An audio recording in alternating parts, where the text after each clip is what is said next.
আমরা আশা করি একটা সুষ্ঠু নিরপেক্ষ নির্বাচন, অবাধ নির্বাচন হবে এবং এখানে সবাই আমরা প্রতিনিধিত্ব করব, যাতে কোনো ধরনের অনিয়ম না হয়। আমার মনোনয়নপত্র বৈধ হয়েছেন, বৈধ ঘোষণা করেছেন। পাশাপাশি আমি আমাদের দেশনেত্রী মরহুমা জনাবা বেগম খালেদা জিয়ার জন্য শোক প্রকাশ করছি। রব্বুল আলমিনের কাছে প্রার্থনা করি, রব্বুল আলমিন যেন আমাদের নেত্রীকে জান্নাতুল ফেরদৌস নসিব করেন।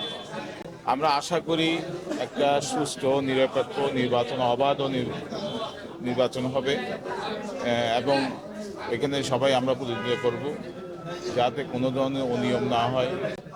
প্রশাসন যাতে, আমি গতবারও বলেছি, এবারও বলছি, প্রশাসন যাতে নিরপেক্ষ থাকে এবং কক্সবাজার ৩ অথবা কক্সবাজার জেলা যাতে একটা অনুসরণীয়, অনুকরণীয় এবং সমাদৃত নির্বাচন হয়, সারা বাংলাদেশে যাতে সমাদৃত হয় এই নির্বাচন।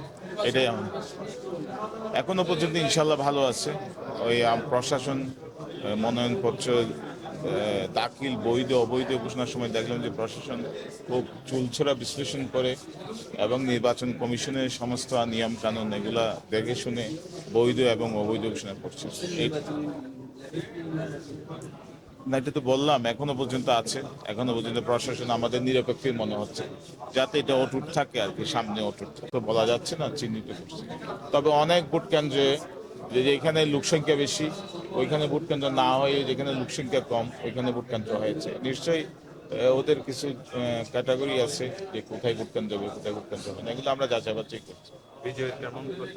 ইনশাআল্লাহ জনগণ যদি আমাদেরকে ভোট দেয়, ইনশাআল্লাহ আমরা বিজয়ী হবো, আশা করি।